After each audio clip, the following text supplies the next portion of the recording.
We are going to read the Word of God. The first reading, the book of Bible, Matthew chapter 22. Matthew chapter 22, verse 1 to 3, then verse 8 to 10. And I read Matthew chapter 22, verse 1 to 3, and then verse 8 to 10. And Jesus answered and spoke to them again by parables and said, The kingdom of heaven is like a certain king who arranged a marriage for his son, and he sent out his servants to call those who were invited to the wedding, and they were not willing to come. Verse 8, Then he said to his servants, The wedding is ready, but those who are invited were not worthy. Therefore go into the highway, and as many as you find, invite to the wedding. So those servants went out into the highway and gathered together all whom they found, both bad and good. And the wedding hall was filled with the guests. Praise the name of Jesus Christ. The word of God is saying that the kingdom of God is like a king who invited the wedding of his son. Our Lord Jesus Christ is the truth and the way to the kingdom of heaven. And it is through Jesus Christ that we will have eternal life. And all of us, we are invited in this kingdom of God through his son Jesus Christ. But the Bible is saying that they were invited to the wedding of the son by the king, but they were not worthy. Today, we are all invited to the kingdom of God to have this share of his blessings and even to possess eternal life. But are we worthy? Are we worthy to be beneficiaries of the kingdom of the living God? Are we worthy to be beneficiaries of his kingdom? Are we worthy to benefit from his miracles? Are we worthy to benefit from his mighty doings? Are we worthy to benefit from his glory?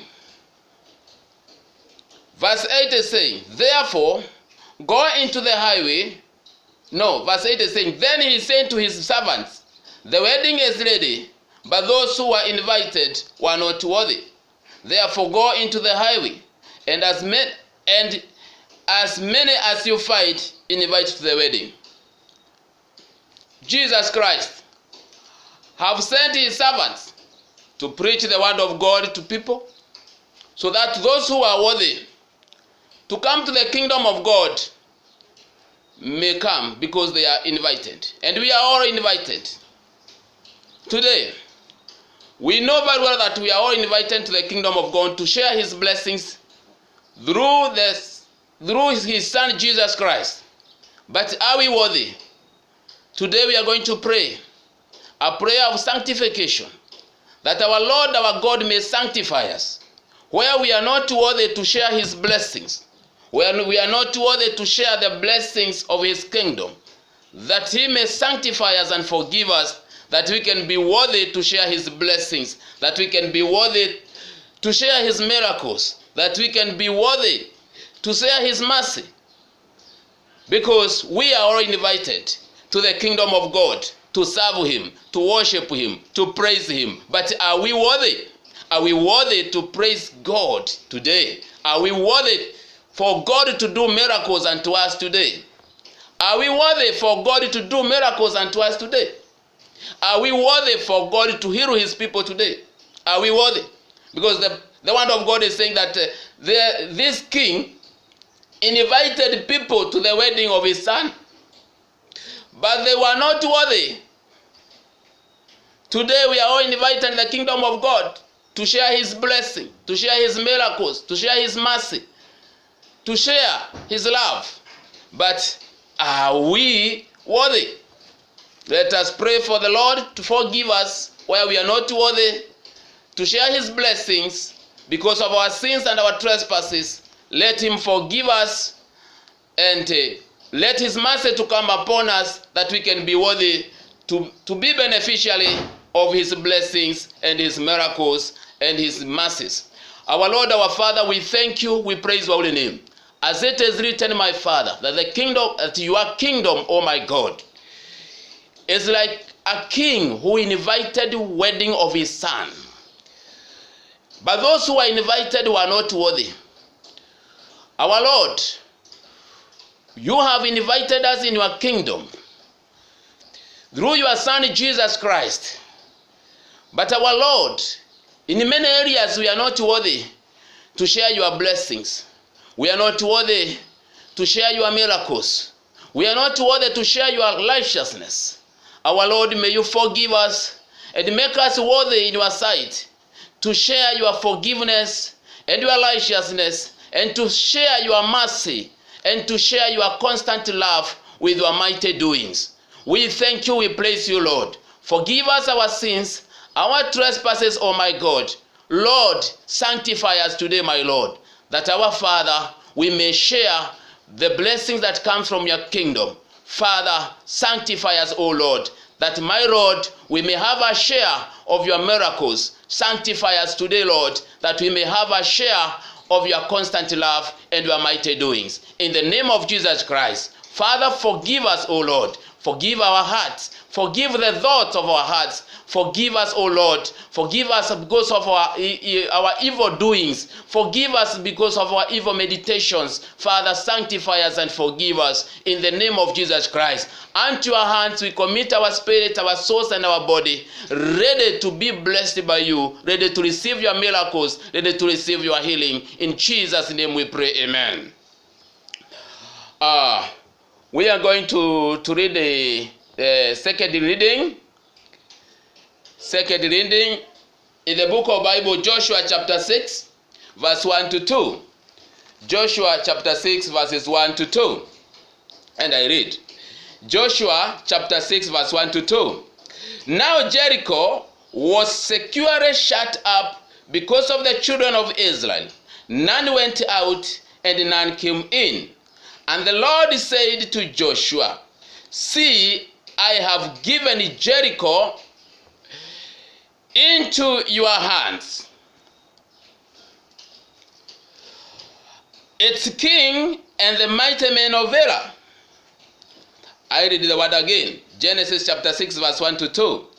Now Jericho was securely shut up because of the children of Israel. None went out and none came in. And the Lord said to Joshua, see, I have given Jericho into your hand, its king and the mighty men of Valor.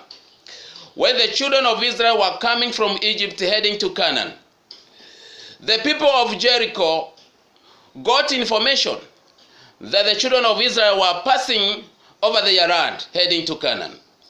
And they secured their city so that the children of Israel should not pass through their city. They secured their city. They crossed their city by all means so that the children of Israel not to enter. Today I want to tell you, sometimes the devil, who is our enemy and the enemy of our goodness, sometimes he can see our potential. He can see our future blessings. And he tries to create hindrances that we do not access to those blessings. He tried to encroach our blessings, that we don't access to our blessings. But today the word of God is saying, even though Jericho was securely shut up because of the children of Israel, God gave Jericho to the hands of Joshua. And they passed over the Jericho, and they destroyed the walls. They destroyed every security that was there. And they possessed the city because it belonged to them by faith. Today there are those blessings that belong unto us, but sometimes we struggle so much to achieve those blessings because there are some forces that are hindering us. Because those blessings, the enemy can notice those blessings, and then the enemy comes with a strategy of making a hedge or making walls that we don't access to those blessings. But today we are going to pray that the Lord may remove every hedge or every wall that has been created against your blessings, that has been created against your achievement, that has been created against your goodness. Today may the Lord demolish every wall of curses, every wall of loss, every wall of evil powers, every wall of witchcraft, every wall of bad spell, every wall that has been put against you not to enter to your blessings, not to access your blessings, every wall that is hindering the blessings of your children, every wall that is hindering you in your every goodness that you deserve. May the Lord demolish every wall and every hedge that is encroaching your blessings, that you don't access to those blessings. But today, may the Lord demolish those walls and those hindrances, that we may have access to our blessings spiritually and physically, in the name of Jesus Christ. Let us pray. Our Lord, our Father, we thank you, we praise your holy name. We glorify you, Lord. As it is written in your scripture, that Jericho was a city that was enclosed all sides, so that the children of Israel not to pass through that city. But our God, that city was one of their blessings, was one of their possessions. Our Lord, our Father, you gave them victory, sovereign Lord. Today, Lord, there are so many good things that we deserve, and so many good things that our Lord we are worthy to receive. But our Lord, there are some powers that are hindering your people not to access to those blessings. Today, my sovereign Father, every wall, every hedge that has been encroaching our breakthrough, that has been encroaching us not to access to our blessing, today we pray that you may demolish that wall in the name of Jesus Christ. Demolish the wall of curses, demolish the walls of bad spell,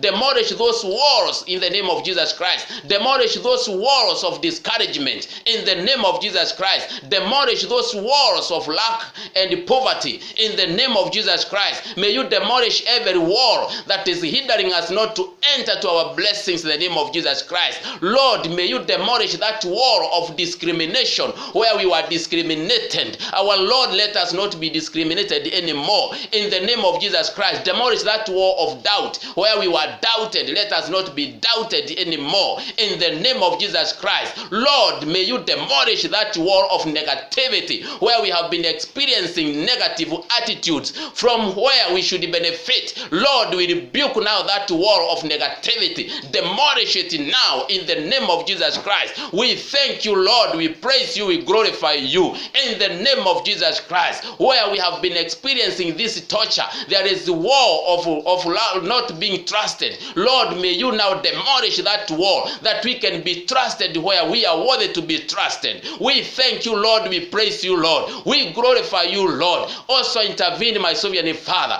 concerning our nation. Every wall that is hindering the goodness of our nation, demolish now in the name of Jesus Christ. We thank you. We praise your holy name. We glorify you, Lord, in the name of Jesus Christ. In our families, every wall that is hindering our peace and our joy, demolish that wall now in the name of Jesus Christ. We thank you. We praise your holy name. Lord, we glorify you now in the name of Jesus Christ. Let your people to have a breakthrough now in the name of Jesus Christ. Rebuke every hindrance, my Father. Any wall that was created by the enemy, Lord, demolish that wall now in the name of Jesus Christ. Father, we glorify you now. We praise you. We honor you. Any barrier that was put by the enemy, demolish that barrier now. Remove those barriers now. Let us have access to the blessings that we deserve, the blessings that are meant for us. We thank you. We praise you, Lord. In Jesus' name we pray. Amen.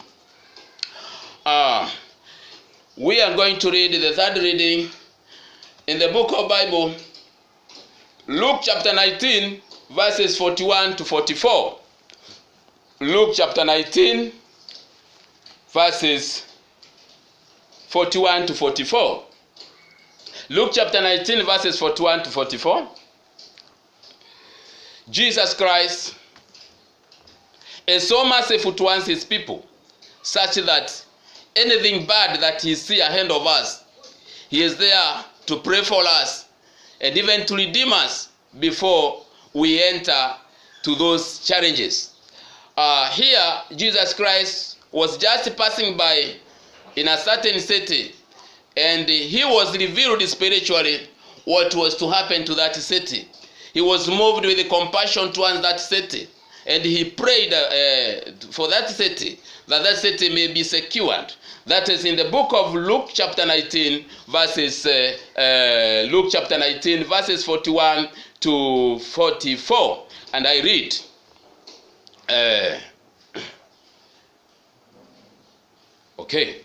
Luke chapter 19, verses 41 to 44.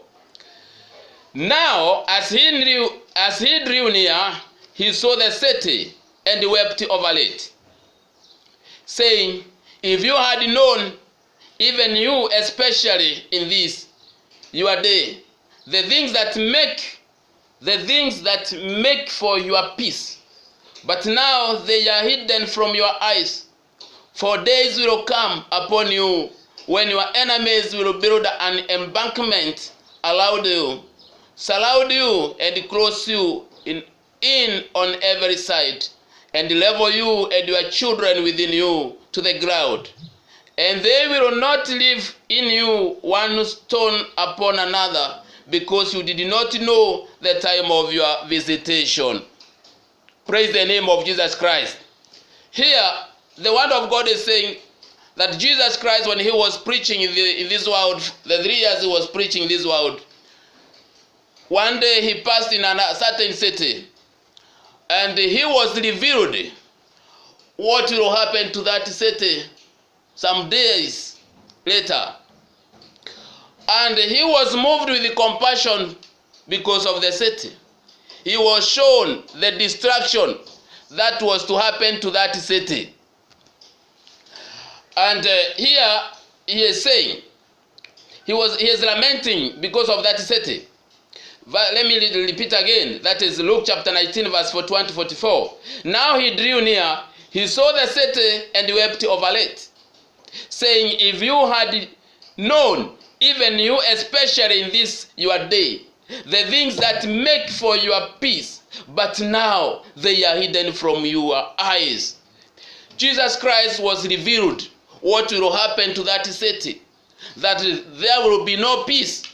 He was revealed about the destruction that was to take place, because Jesus Christ was a prophet 100%. So he was revealed this. He was Son of God. He was a prophet 100%. Every spiritual gift he had all these gifts 100%. And he was 100% righteous and 100% spiritual. Now he was revealed about that city, and he wept over it. Then verse 43 is saying, for days will come upon you when your enemies will build an embankment around you, surround you and close you in on every side, and level you and your children within you to the ground. And they will not leave in you one stone upon another, because you did not know the time of your visitation. Jesus Christ noticed that these people could not know the time of the attack of the enemy, the time of the manifestation of the plan of the enemy in their life.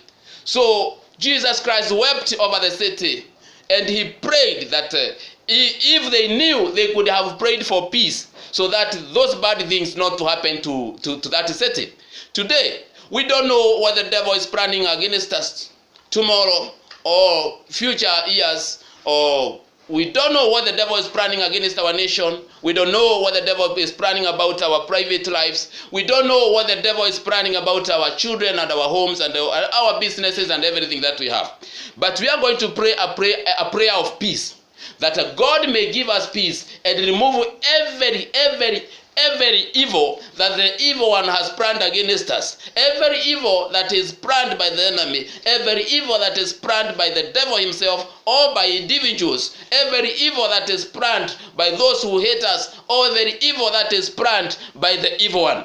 Praise the name of Jesus Christ. We are going to pray, because Jesus Christ can see all this. And when Jesus Christ notices any evil ahead of us, he is also never in peace. He is trembled. So we are going to pray and welcome this move, that our God and through his son Jesus Christ, he can rebuke every evil that is ahead of us, the evil that we do not know. Because he knows every evil that is against us. He knows whatever that is meant against us. He knows all this. And we are going to pray that the Lord may rebuke all those evil, because he has power to rebuke those evil in the name of Jesus Christ. Whatever that is meant against you, whatever that is meant against us, whatever that is meant against you, whatever that, you know, there are people who plan against other people. Praise the name of Jesus Christ. Some will just show you they are at peace with you, but they are not at peace with you. Praise the name of Jesus Christ. The devil may use them to finish you, to level you down, to level your business down, to level your goodness down, even to finish your life. But may the Lord destroy every plan that is meant against you by the enemy. Any plan from the enemy that may distort your peace. Any plan from the enemy that can disturb you mentally, physically, or spiritually. May the Lord rebuke all this in the name of Jesus Christ, because he is aware of this. Even before they plan, he knows. Let us pray. Our Lord, our Father, we thank you, we praise your holy name. As it is written, my Lord, that Jesus Christ, when he was in this world, the 3 years he was preaching here, he passed through a certain city, and he noticed what will happen to that city, how the enemies were planning about that city. But he mourned about the city, my Father, and he prayed for the peace of the city, because he realized that the city do not know about that attack of the enemy. Today, my sovereign Father, there are so many bad things that are planned against us by the devil that we do not know. But our Lord, may you destroy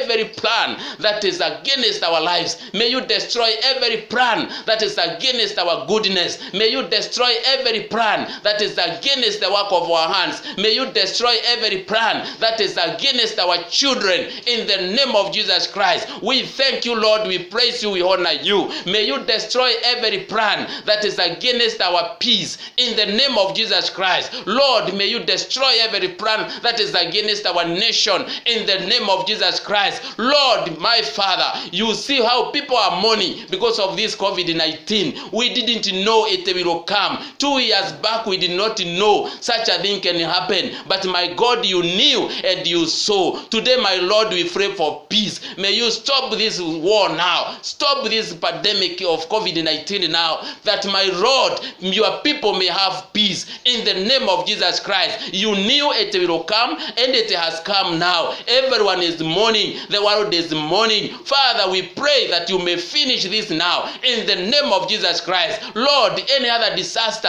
that is happening in our nation, the disaster of flood, Father, may you finish now in the name of Jesus Christ. Any accident that is planned against our lives, we rebuke those accidents in the name of Jesus Christ. Any danger that is ahead of us, my Father, may you finish those dangers. May you rebuke those dangers in the name of Jesus Christ. Lord, we praise you, we glorify you. Secure our body, our spirit, and our souls from any attack that is meant against us. We thank you, we praise your holy name. We glorify you, sovereign Father. There are so many bad things that we are not aware about that are being planned, but my Father, you have power to destroy those plans. You have power to destroy those bad things in the name of Jesus Christ. Every sickness that is planned against us, Lord, destroy those sicknesses now in the name of Jesus Christ. Every pain that is planned by the evil one against us, destroy that pain in the name of Jesus Christ. We thank you, we praise your holy name. Every morning that is prepared by the evil one against our lives, Father, may you destroy those mornings in the name of Jesus Christ. We thank you, we praise you, Lord. Father, we glorify you in the work of our hands, my Father.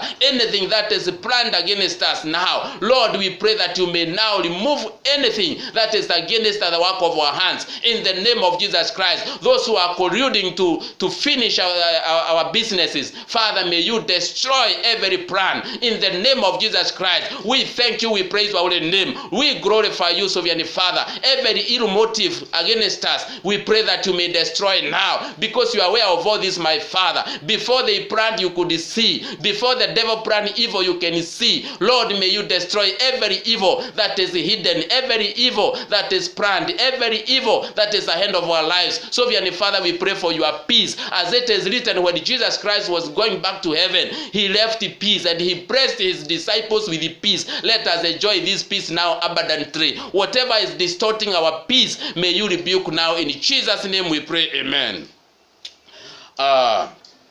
We are going to pray. We are going to continue praying, and we read the third reading. The third reading in the book of Bible, that is that is 1 Corinthians chapter 2 verse 7. 1 Corinthians chapter 2 verse 7. 1 Corinthians chapter 2 verse 7. 1 Corinthians chapter 2 verse 7. The word of God is speaking about the wisdom of God that is hidden. That is 1 Corinthians chapter 2 verse 7. But we speak the wisdom of God in a mystery, the hidden wisdom which God ordained before the ages for our glory.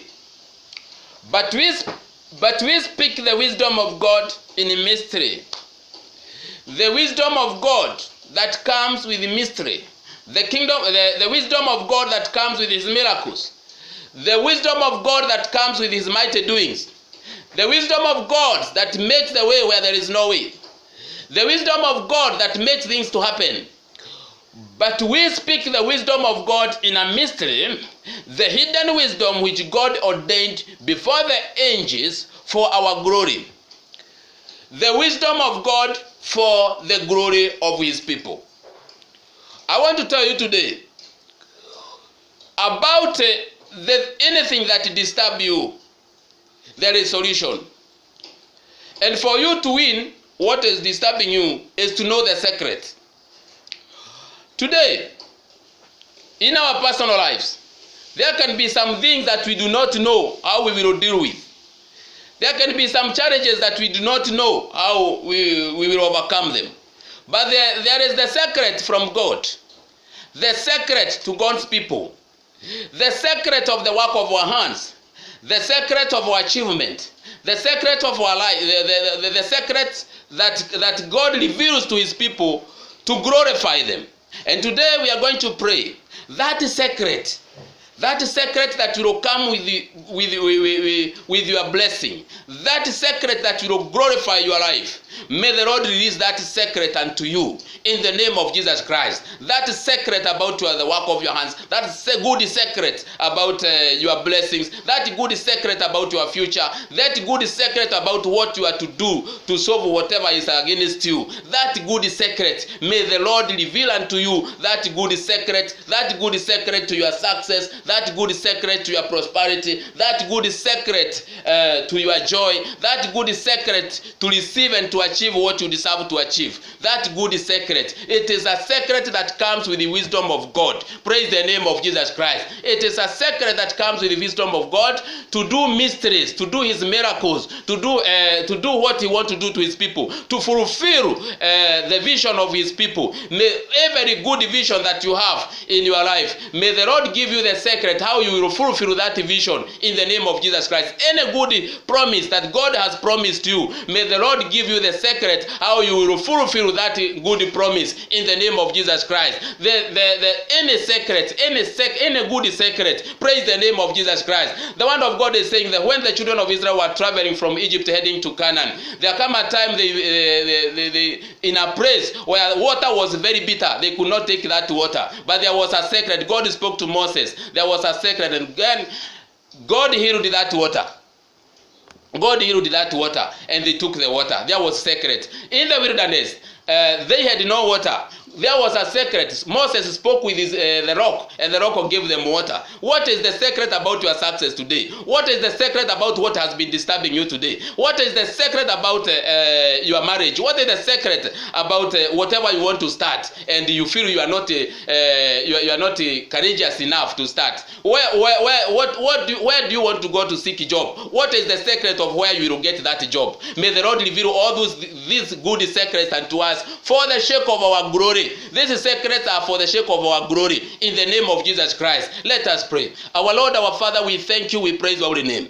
Lord, through your wisdom, my Father, you give your people the secret that comes with the glory to their lives. So, Father, release now every secret that will glorify our life. In the name of Jesus Christ, Lord, my Father, release now this blessing unto us, my Father. Release this blessing of every good secret that will give us peace in the name of Jesus Christ. Every good secret, my Father, that will make us happy in the name of Jesus Christ. Every good secret about the work of our hands, reveal unto our people, my Lord. Every good secret about the work of our hands. Every good secret, my Sovereign Father, about our future, about our success. Lord, the visions that we have, my Father, you are the only one who can give us secret, my Father, to fulfill those visions, my Father. In the name of Jesus Christ, Lord, we want to accomplish our visions, my Father. It is through the secret, my Father, that comes with your kingdom. My Father, we pray that, my Lord, you show us, my Sovereign Father, those secrets, my Father, that comes with our glorification, that we can be glorified, oh my Lord. In the name of Jesus Christ, the secret of growing spiritually, the secret of knowing you more. In the name of Jesus Christ, Lord, we praise you, we glorify you. Even this disease of COVID-19, there is secret of the healing of this disease. There is secret of the medicine. There is secret of immunization. Father, may you reveal this secret, my Father. And this morning, my Father, will come to an end. In the name of Jesus Christ, Father, we glorify you, Lord. There is the good secret, my Father, that comes with good news. Oh Lord, we pray for that secret that will come with good news in our life. So, Father, for our achievement and for our goodness, in the name of Jesus Christ, Lord, we welcome that secret, my Father, that will come with healing, my Lord, that you may heal your people in the name of Jesus Christ. So, Father, Lord, we glorify you, we honor you in the name of Jesus Christ. We praise you, Lord. In Jesus' name we pray, amen. We are going to read the last one in the book of Revelation. Revelation chapter 3 verse 8. Revelation chapter 3 verse 8. Okay. I know your work. See, I have set before you an open door, and no one can shut it. For you have a little strength, have kept my word, and have not denied my name. To those who believe in God, God will always open a door ahead of them, a door that they may enter to new glories, a door that he may uplift them, a door that he will make them to know what they should know. The Lord is saying here that he will open a door. He know our faith, and he know our strength, He know our belief in him. He know our strength. Lord knows our weaknesses and even our strength. Today, we are going to pray that the Lord may consider us and open a door ahead of us, a door of good success, a door that no enemy can shut in the name of Jesus Christ, a door of every good success, a door of every good healing in the name of Jesus Christ. Let us pray. Our Lord, our Father, we thank you, we praise your holy name. As it is written, my Lord, that you know your people. Lord, you know even our weakness, my sovereign Father. You know even the faith that we have, my sovereign Lord. But we are still seeking you, my sovereign Lord. Even the little faith that we have, we are still seeking you. We are still seeking your mercy. Now open a door, my sovereign Father, to every one of us, my sovereign Father, to every family that is represented in this platform. Open a door, my sovereign Father. Open a door of peace in the name of Jesus Christ. Open a door, my Lord, those who are seeking for marriages, that they may get good marriages. Open a door, my Lord, that those who are seeking for jobs to get good jobs. Open a door, my sovereign Father, for your goodness, my Lord. Open a door, my sovereign Father. Lord, open a door for the blessings that that are in secret in the name of Jesus Christ. Lord, may you open a door that the enemy will not close in the name of Jesus Christ. And where the enemy closed our doors, open those doors now in the name of Jesus Christ. Those doors that were closed by curses, open those good doors now. Those good doors that were closed by witchcraft, my Father, open those good doors now. Those good doors that were closed, my sovereign Father, by the evil one, open those doors for your people. We thank you, we praise your holy name. You are saying that you have set an open door that the enemy cannot close. Sovereign Father, where our doors were closed now today, that you may reopen those doors now. May you reopen those doors of our goodness in the name of Jesus Christ. Open those doors of peace and joy and the happiness that comes from you. Oh Lord, open that door of peace of mind in the name of Jesus Christ. Also open the doors of our healing, my sovereign Father, in the name of Jesus Christ. We thank you, we praise your holy name. Lord, we glorify you, we honor you today in the name of Jesus Christ. We welcome this move that you will open a door, my sovereign Father. Lord, we pray that you may also heal this nation, my Father. This COVID-19, heal your people, that you may open the doors of the boundaries, open the doors of nation to nation in the name of Jesus Christ, that businesses may revive, oh Lord, that economy may revive in the name of Jesus Christ. Open those doors now in the name of Jesus Christ. Lord, where COVID-19 have closed the doors, we pray that you may open those doors. Lord, open those doors, my Father. Heal your people, heal the world now, so that the doors can open now in the name of Jesus Christ. Freedom in movement, my Father. Freedom in traveling, my Father. Freedom in businesses, my Father. Open that door now in the name of Jesus Christ. We pray, amen. May the Lord bless you. Let us pray. May the grace of our Lord Jesus Christ and the love of God and the fellowship of your Holy Spirit be with us now and forevermore. Amen. God bless you very much. God bless you mightily. May the Lord continue to open you to open new doors for you, and the doors that were closed by the enemy, may the Lord reopen for you. And may the Lord continue to create more doors for your success and for your glory in the name of Jesus Christ. God bless you all, and may the Lord bless you abundantly in the name of Jesus Christ. Thank you very much because of the mighty service. God has given us this chance to worship him through this platform. We give God glory and honor, and may the Lord give you peace wherever you are. And as you continue to work wherever you are working, may the Lord secure you and protect you from any harm and from any danger in the name of Jesus Christ. And may also the Lord give us peace and our entire nation and the entire world in the name of Jesus Christ. God bless you very much. Also in your personal prayers, continue to pray for our nation, continue to pray for the world, continue to pray for other people, and God will bless you. Thank you very much. Welcome, welcome. The other service will be having on Wednesday evening, saa 2 usiku. God bless you.